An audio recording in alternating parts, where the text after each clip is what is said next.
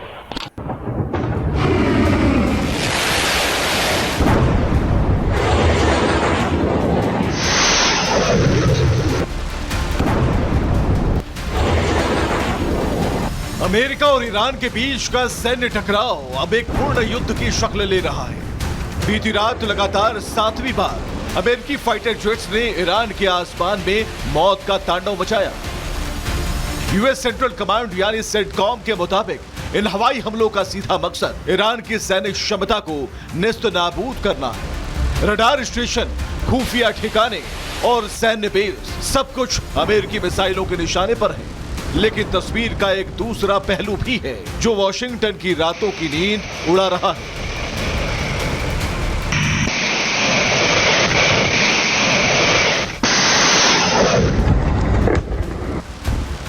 Iran पीछे हटने को तैयार नहीं है। जवाब में ईरान की ताकतवर IRGC ने वो दांव चला जिसने दुनिया की धड़कनें बढ़ा दी। ईरानी नौसेना ने बड़ा दावा किया है, उसने US के 4 तेल टैंकर को रोक दिया है। यह कार्रवाई समुद्री तनाव को और बढ़ा सकती है। बुशहर बंदरगाह के पास भी बड़ा घटनाक्रम सामने आया। ईरान ने MQ-9 ड्रोन को मार गिराने का दावा किया है। कथित तौर पर इसे मिसाइल से निशाना बनाया गया।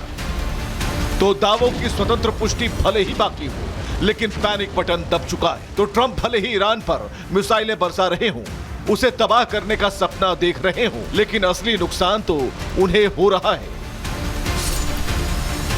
अमेरिकी मिसाइल भंडार पर भारी दबाव पड़ गया है। मिसाइलों का आधे से ज्यादा स्टॉक इस्तेमाल हो चुका है। इन्हें दोबारा भरने में कई साल लग सकते हैं। फाइनेंशियल ईयर 2027 के लिए $114 बिलियन की अतिरिक्त मांग की गई है। अन्य म्यूनिशन के लिए $60 बिलियन और मांगे गए हैं। अगले साल रक्षा बजट $1.5 ट्रिलियन तक प्रस्तावित है। 42 अमेरिकी विमान और ड्रोन खोए या क्षतिग्रस्त हुए। 20 सैन्य ठिकानों को नुकसान पहुंचने की बात हुई है। 1000 से ज्यादा टॉमहॉक मिसाइलें दागी गई। 1500 से ज्यादा एयर डिफेंस मिसाइलों का इस्तेमाल हुआ। कुल 13,000 से ज्यादा स्ट्राइक म्यूनिशन खर्च हुए। लेकिन ट्रंप अपनी जिद में चूर हैं। ट्रंप प्रशासन ने ईरान को झुकाने के लिए यह सैन्य अभियान शुरू किया था, लेकिन यह ट्रंप के लिए एक आर्थिक आत्मघाती कदम साबित हो रहा है। युद्ध का बढ़ता खर्च, सप्लाई चेन का टूटना और तेल संकट, ये तीनों मिलकर अमेरिकी अर्थव्यवस्था को एक गहरे मंदी के दलदल में धकेल रहे हैं। विश्लेषकों का मानना है कि ट्रंप का यह आक्रामक रुख अमेरिका के सहयोगी देशों को मुश्किल में डाल रहा है। यह एक आर्थिक चक्रव्यूह है जिसमें अमेरिका खुद ही फंसता जा रहा है। युद्ध के 7वें दिन ने एक बात साफ कर दी है, हथियारों की गूंज में जीत किसी की नहीं हो रही, बल्कि दोनों देशों की अर्थव्यवस्थाएं लहूलुहान हो रही हैं। ईरान बुनियादी ढांचे का बेहद नुकसान झेल रहा है, तो अमेरिका अपनी आर्थिक सुपर पावर की हैसियत होने के जोखिम पर खड़ा है। सवाल यह है कि क्या ट्रंप इस युद्ध के आर्थिक झटकों को बर्दाश्त कर पाएंगे, या फिर ईरान का यह पलटवार अमेरिका के लिए 21वीं सदी की सबसे बड़ी आर्थिक हार साबित होगा, क्योंकि तेहरान डटकर खड़ा है और हर हमले का कड़ा जवाब दे रहा है।